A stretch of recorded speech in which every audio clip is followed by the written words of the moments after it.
Сәлеметсіздер ме, құрметті бірінші сынып білім алушылары? Бүгін біз сіздермен математика сабағында белгісіз қосылғышы бар теңдеулерді шешу тақырыбымен танысамыз. Сабаққа негізделген оқу мақсатымен танысып кетейік. Бірінші, қосу мен алу арасындағы байланысты әріпті теңдік түрінде көрсету және қолдану. Екінші мақсатымыз теңдеуді іріктеу арқылы және қосу азайтудың байланысы негізінде шешу.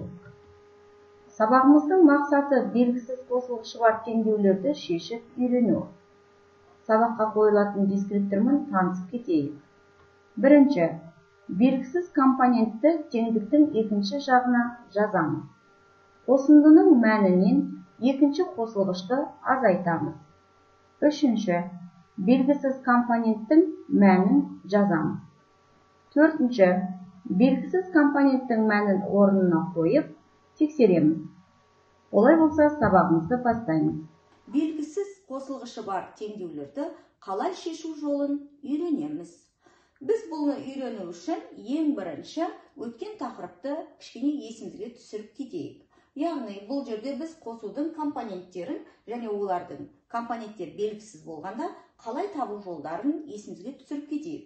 Бұл жерде 5 пен 5 қосу белгісіз сан тең 7-ге. Яғни бұл жерде бізде балалар қай қосылғыш белгісіз?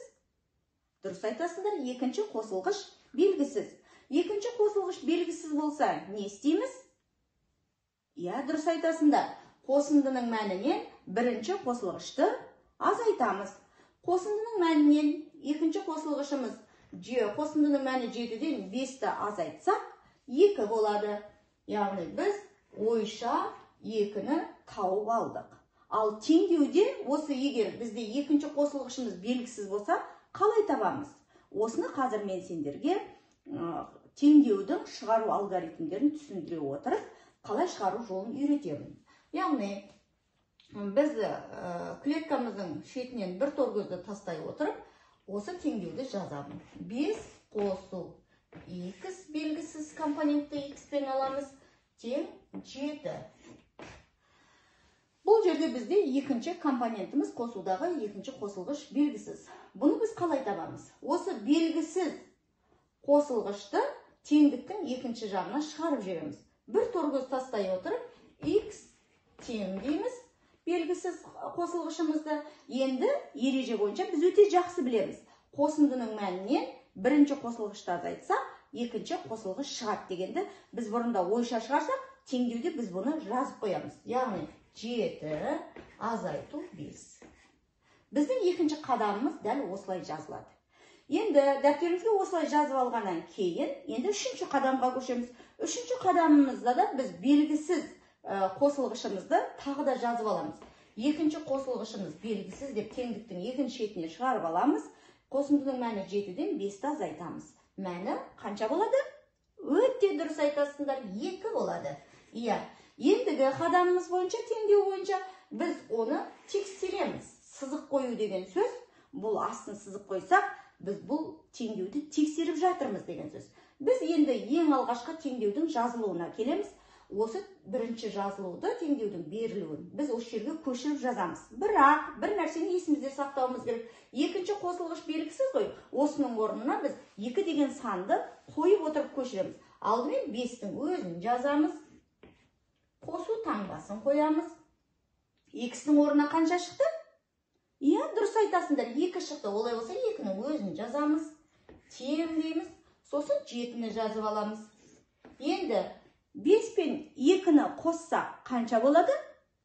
Өте дұрыс айтасыңдар, 7 болады. Не деген ақылды балаларсыңдар сендер? 7 тең 7-ге. Яғни теңдеудің жалпы жазылуы және белгісіз қосылғыштарды табудың жолы осылай жүріп отырады екен. Бұл бізден екінші қосылғыш белгісіз болғанда қалай табамыз деген сұраққа біз қазір жауап бердік.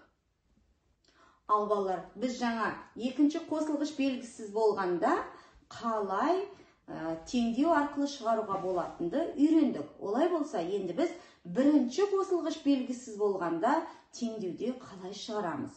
Ол үшін тағы да осы уақытқа шейінгі алған білімімізді есімізге түсіріп кетейік. егер бізде бірінші қосылғыш белгісіз болса, қосындының мәнінен екінші қосылғышты азайтамыз. Яғни 9 бен 4-тің айырмасы, дұрыс айтасыңдар, 5-ке тең.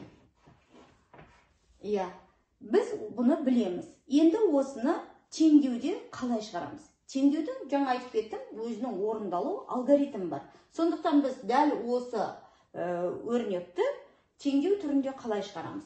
Бірінші тұрған бізде бірінші қосылғышымыз белгісіз сан, оны біз x пен белгілеп аламыз. Қосу амалын қоямыз, 4-ті жазамыз, тең 9. Біз теңдеуді жазып алдық. Осы кезде біз ойланамыз, қай компонент белгісіз? Яғни бірінші қосылғыш белгісіз. Бірінші қосылғыш белгісіз болса, ереже бойынша есімізге түсірейік, дұрыс айтасыңдар, қосындының мәнінен екінші қосылғышты азайтамыз.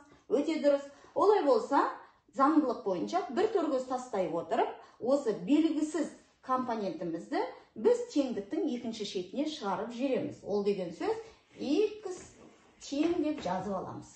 Енді x тең деп жазып алған соң, жаңа біз азайтуда ойша жасасақ, енді біз бұл теңдеуде бұны кәдімгідей жазып шығарамыз. Яғни қосындының мәні 9-дан 4-ті азайтамыз. 9 бен 4-тің айырмасы деп жазып қоямыз. Енді біз бұл екінші қадамымызды жаздық. Үшінші қадам жасау үшін белгісіз компонентті теңдіктің екінші шетіне тағы да жазып қоямыз. X тең 9 бен 4-тің айырмасы неше болады балалар? Өте дұрыс айтасыңдар. Яғни ол бізде 5. Дұрыс. Келесі қадамымыз, біз осы теңдіктің дұрыс емес орындалғанын тексереміз. Олай болса, осы теңдіктің астын сызамыз. Содан кейін не істейтін едік? Дұрыс айтасыңдар. Біз бастапқы теңдікке келеміз. Яғни осы тұрған теңдеуді біз осы сызықтан кейін жазып қоямыз. Бірақ бір нәрсені есімізде сақтауымыз керек. Бізде белгісіз компоненттің орнына шыққан мәнді жазып көшіреміз. Яғни бұл жерде бізде x-тің мәні 5-ке тең болғандықтан 5 қосу 4 тең 9. Жазып қойдық қой. Енді біз теңдік дұрыс шықты ма, шыққан жоқ екен тексереміз. Ол үшін 5 пен 4-тің қосындысы 9-ға тең. 9 тең 9-ға. Біздің теңдігіміз дұрыс шығыпты. Балалар, тағы да бір қайталап өтейік. Сонымен біз қосудың алдымен бұл жерде белгісіз компонентті табу үшін оны теңдіктің екінші шетіне шығарып жібердік. Содан соң қосындының мәнінен екінші қосылғышты азайтамын деп жазып қойдық. Екінші қадамымыз. Үшінші қадамымыз, белгісіз компонентімізді тағы да теңдіктің екінші шетіне шығарып жіберіп, айырманың мәнін оның қасына жаздық. Содан соң біз оны тексердік. Ол кезде біз қосылғыштардың бірінші өз теңдеудің берілгені бойынша мәнін орнына қойып жазып шықтық. Солай біз тексеріп шықтық. Ал балалар, менің ойымша, сендер сабақты өте жақсы түсіндіңдер. Осы бойынша сендер қосу амалының компоненттерін теңдеу арқылы табуда ешқандай қиындыққа кездеспейсіңдер деп ойлаймын.